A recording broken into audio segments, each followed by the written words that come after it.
Alex को कबीले का सबसे आलीशान कमरा दिया गया था। वह कमरे में दाखिल हुआ और दरवाजा बंद कर दिया। कमरा एलेक्स को मखमली कोकून की तरह घेरे हुए था। आधी रात के रंग के रेशमी पर्दे संगमरमर के फर्श पर फैले हुए थे और क्रिस्टलीकृत आध्यात्मिक जैद से बना झूमर दीवारों पर हल्की आभा बिखेर रहा था। ये कबीले का सबसे आलीशान कमरा था, जो केवल उन्हीं लोगों के लिए आरक्षित था जिन्हें वे महानता के योग्य समझते थे। एलेक्स ने बिस्तर पर कढ़ाई किए हुए अजगर पर अपनी उंगलियां फिराईं और अपने सीने पर उम्मीदों का बोझ महसूस किया। अपने वस्त्र की तहों से उसने चांदी के धागे से बंधा एक पीला पड़ा हुआ स्क्रॉल निकाला। यह मार्शल सोल अवेकनिंग तकनीक थी। जब उसने उसे रोजवुड की मेज पर खोला तो उसके हाथ हल्के से कांप रहे थे। प्राचीन अक्षर उसकी आंखों के सामने नाच रहे थे, लेकिन आश्चर्य की बात यह थी कि उसका अर्थ उसके भीतर ऐसे समा गया जैसे पानी ढलान से नीचे बहता है। मुश्किल नहीं था, मानो ये तकनीक उसका ही इंतजार कर रही थी। पाठ ने उसके मन में फुसफुसाते हुए कहा, मनुष्यों के भीतर एक संभावित युद्धप्रिय आत्मा निहित होती है। ये तकनीक द्वार खोलती है। आप बोलेंगे, ये सुनेगा। यदि सामंजस्य स्थापित हो जाता है तो आत्मा जागृत हो जाती है। यह आपकी नसों में ऊर्जा का संचार करेगी। ये संघर्ष में आपके साथ खड़ी रहेगी। जैसे जैसे आप विकसित होंगे, ये भी विकसित होगी। एलेक्स ने अपनी हथेली को स्क्रॉल पर सपाट रखा। चलो मेरा वाला देखते हैं। उन्होंने आंखें मूंद लीं। दुनिया मिट गई। योजक चिन्ह योजक चिन्ह योजक चिन्ह। डिंग। होस्ट मार्शल सोल अवेकनिंग प्रक्रिया से गुजरने वाला है। कोड 0000 सक्रिय हो गया है। होस्ट को निर्माता से मिलवाया जा रहा है। बूम। वह आवाज़ मात्र आवाज़ नहीं थी, वह मौन का अभाव था। दूरी का टूटना था। एलेक्स के लिए अब तक वास्तविक मानी जाने वाली हर चीज़ की मृत्यु थी। उसकी चेतना यात्रा नहीं कर रही थी, वह एक जगह केंद्रित थी। एक ही समय में ऊपर, बाहर और अंदर की ओर खींची जा रही थी, जैसे पानी किसी विशाल और भयानक महासागर में समा जाता है। जब उसने दोबारा आंखें खोलीं तो वह उस कमरे में नहीं था, कबीले के परिसर में भी नहीं, ऐसी किसी जगह पर भी नहीं जिसे वह पहचान सके। वह तैर रहा था। उसके चारों ओर एक अनंत ब्रह्मांडीय नदी फैली हुई थी। आकाशगंगाएं सूर्य की किरण में धूल के कणों की तरह घूम रही थीं। हृदय की धड़कनों के बीच ही निहारिकाएं खिलती और मुरझा जाती थीं। धारा मृत तारों के अवशेषों को उसके जमे हुए शरीर के पास से बहा ले जा रही थी, और एलेक्स को कंपकंपी के साथ एहसास हुआ कि उसे अपने पैर, अपनी भुजाएं, अपना सीना महसूस नहीं हो रहा था। वह अनंत काल में भटकता हुआ एक भूत था। फिर उसने अपना सिर दाहिनी ओर घुमाया और उसने इसे देखा। बहुत दूर नहीं, ये शब्द सही नहीं था। दूर का अर्थ होता है ऐसी दूरी जिसे मापा जा सके, पार किया जा सके, समझा जा सके। एलेक्स ने जब उस आकृति को देखा तो उसे लगा जैसे माप की कोई सीमा ही न रह गई हो। वह प्राणी ब्रह्मांडीय नदी के किनारे से कहीं परे खड़ा था, फिर भी उसकी उपस्थिति एक साथ हर दिशा में व्याप्त थी। यह ऐसा था मानो सूर्य के भीतर खड़े होकर क्षितिज को देखने का प्रयास करना।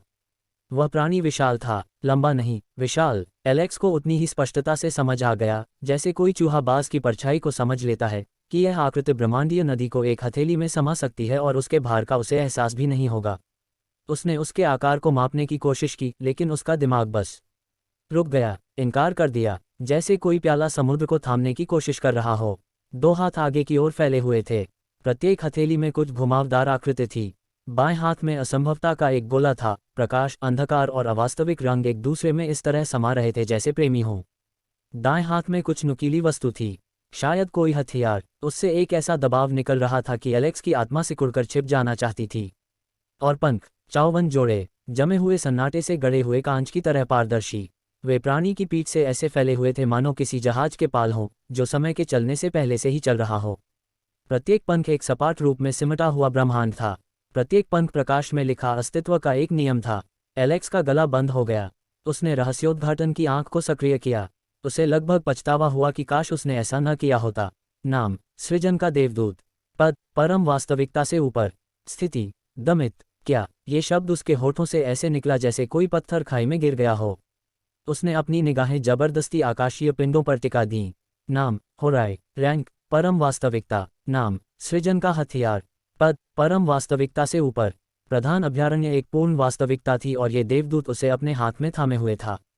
उसकी आंखों के कोनों में आंसू जल रहे थे, दुख से नहीं, बल्कि इतने छोटे होने के भयानक, असहनीय भय से। मैं यहाँ क्यों हूँ? उसकी आवाज़ कांप गई। मेरी वीर आत्मा कहाँ है? वह मरने वाला था, उसे इस बात का पूरा यकीन था। ये देवता उसे खा जाएगा, उसे कुचल देगा, उसकी आत्मा को उन घूमते हुए गोलों में से एक के लिए ईंधन के रूप में इस्तेमाल करेगा। उसने ऐसी कहानियां पढ़ी थीं, ऐसे साधक जो हद से ज़्यादा कोशिश करते हैं और उन्हें भूखा कोई पलटवार करता हुआ मिलता है। मैं तुम्हारी योद्धा आत्मा हूँ। वह आवाज़ उसके कानों से नहीं बल्कि उसके विचारों के बीच के खाली स्थानों से उसके दिमाग में दाखिल हुई। राजसी, प्राचीन, इतनी कोमल कि एलेक्स का मन और भी जोर से रोने को कर रहा था। और मैं ही आपके सिस्टम का निर्माता भी हूँ। एलेक्स का दिमाग एकदम सुन्न हो गया, फिर घबराहट से भर गया। क्या तुम ही इस व्यवस्था के निर्माता हो? उसकी आवाज़ लगभग हास्यास्पद सी हो गई। क्या तुम मुझे अभी खाना चाहते हो? क्या मैं तुम्हारे लिए चारा हूँ? कृपया मुझे मत खाओ, मैं स्वादिष्ट नहीं हूँ। मौन, ब्रह्मांडीय नदी बहती रही। देवदूत अपने गोलों को घुमाता रहा, लेकिन एलेक्स को लगा मानो वह विशाल सत्ता एक पल के लिए रुकी हो, बस एक क्षण के लिए। फिर हंसी की एक लहर सी वास्तविकता के ताने बाने में गूंज उठी, गर्मजोशी भरी, थकी हुई, लगभग स्नेहपूर्ण। नहीं, मैं तुम्हें क्यों खाना चाहूंगा? देवदूत का रूप कुछ नर्म सा प्रतीत हुआ, हालांकि वह हिला नहीं। ये केवल एक प्रतिबिंब है, एक अंश जो मैंने इस प्रणाली को बनाते समय इसके अंदर छोड़ दिया था। मैं अब जीवित नहीं हूँ एलेक्स। मैंने इस प्रणाली को बनाने और अपनी इस प्रतिध्वनि को संरक्षित करने के लिए अपनी पूरी शक्ति लगा दी। मुझे कभी उम्मीद नहीं थी कि तुम में साधना की प्रतिभा और मार्शल आत्मा को जागृत करने की क्षमता दोनों होंगी। तुमने मुझे आश्चर्यचकित कर दिया। एलेक्स की सांस अटक गई। क्या किसी देवता को देखकर आश्चर्य हुआ? मैं अंततः सब कुछ समझा दूंगा, लेकिन अब जब तुम जागृति की दहलीज पर खड़े हो तो मैं तुम्हारा योद्धा रूप धारण कर लूंगा। यदि तुम 108 ब्रह्मांडीय दाव को समझ सको तो मैं एक अजेय शक्ति के रूप में तुम्हारे साथ लड़ूंगा। जब तुम इसे सहने के लिए पर्याप्त रूप से मजबूत हो जाओगे तो तुम्हारा तंत्र शेष कहानी प्रकट कर देगा। पंख फड़फड़ाए, गोले धुंधले पड़ गए। शुभकामनाएं। योजक चिन्ह, योजक चिन्ह, योजक चिन्ह। बूम! ब्रह्मांडीय नदी पत्थर से टकराए दर्पण की तरह चकनाचूर हो गई। एलेक्स ने खुद को गिरते हुए महसूस किया, प्रकाश और छाया के टुकड़ों के बीच लुढ़कते हुए, और फिर उसके पैर किसी ठोस चीज से टकराए। पानी। वह एक अथाह सागर की सतह पर खड़ा था। चांदी जैसी लहरें हर क्षितिज तक फैली हुई थीं और आसमान का रंग कुचले हुए बेर जैसा था। और उसके सामने एक बच्चे के खिलौने से भी छोटा देवदूत का एक लघु रूप तैर रहा था। वही पंख, 54 जोड़े, अब एक छोटी सी पीठ पर करीने से मुड़े हुए थे। वही उपस्थिति जो उसकी दृष्टि के दायरे में समाहित हो गई थी। गोले गायब हो गए थे, उनकी जगह बस नन्हा सा देवदूत मौजूद था। एलेक्स उसे घूरता रहा। सिस्टम ने प्रतिक्रिया दी। नाम, एलेक्स की मार्शल सोल। रैंक, अपरिभाषित। क्षमता, यह आपको नियमों और सिद्धांतों को समझने में मदद कर सकता है। यह आपके साथ मिलकर लड़ सकता है। यह अन्य सभी मार्शल आत्माओं को दबा सकता है। यह आपको आपकी युद्ध क्षमता से 2 गुना अधिक शक्ति प्रदान कर सकता है। नोट, नियमों और सिद्धांतों को समझकर आप इसके पारदर्शी पंखों को रंग सकते हैं। प्रत्येक रंगीन पंख नई शक्ति और एक अद्वितीय कौशल प्रदान करता है। एलेक्स के सीने और उस नन्ही परी के बीच एक गहरा जुड़ाव महसूस हुआ। गर्माहट भरा, निश्चित, मानो वो धड़कन मिल गई हो जिसे आप खो चुके थे, लेकिन अब आपको पता भी नहीं था। उसके भीतर शक्ति का प्रवाह उमड़ पड़ा, अथाह, प्राचीन। यह उसकी नसों में ऐसे भर गई जैसे कोई नदी बांध तोड़कर बह रही हो, और एलेक्स हौंफने लगा क्योंकि उसके शरीर को कुछ ऐसा याद आ गया जो उसके दिमाग को कभी पता नहीं था। वह शक्तिशाली था, वह हमेशा से शक्तिशाली था, बस उसे यह नहीं पता था कि उसकी शक्ति कहाँ छिपी हुई थी। योजक चिन्ह, योजक चिन्ह, योजक चिन्ह। उसकी आंखें झट से खुल गईं। पसीने से भीगे हुए उसके वस्त्र, उसके बाल माथे से चिपके हुए थे। रेशमी पर्दे आधी रात की हवा में धीरे धीरे हिल रहे थे। झूमर की कोमल हरी रोशनी संगमरमर के फर्श पर पड़ रही थी। वह लेख वहीं पड़ा था जहां उसने उसे छोड़ा था। चांदी के धागे चमक रहे थे, लेकिन उसके पीछे कुछ खड़ा था। एलेक्स को मुड़ने की जरूरत नहीं थी, वह इसे महसूस कर सकता था। नन्हा सा देवदूत उसके कंधे पर पंख समेटे धैर्यपूर्वक और शाश्वत भाव से मंडरा रहा था। उसकी उपस्थिति के साथ कोई अलौकिक घटना नहीं थी, न गड़गड़ाहट, न प्रकाश, न ही धरती का कंपन। एलेक्स ने अपना हाथ अपनी छाती पर रखा। उसका दिल किसी युद्ध के ढोल की तरह धड़क रहा था। एलेक्स काफी देर तक बिना हिले डुले बैठा रहा। उसके नीचे बिछी रेशमी चादरें ठंडी हो गई थीं, पर उसे इसका एहसास नहीं हुआ।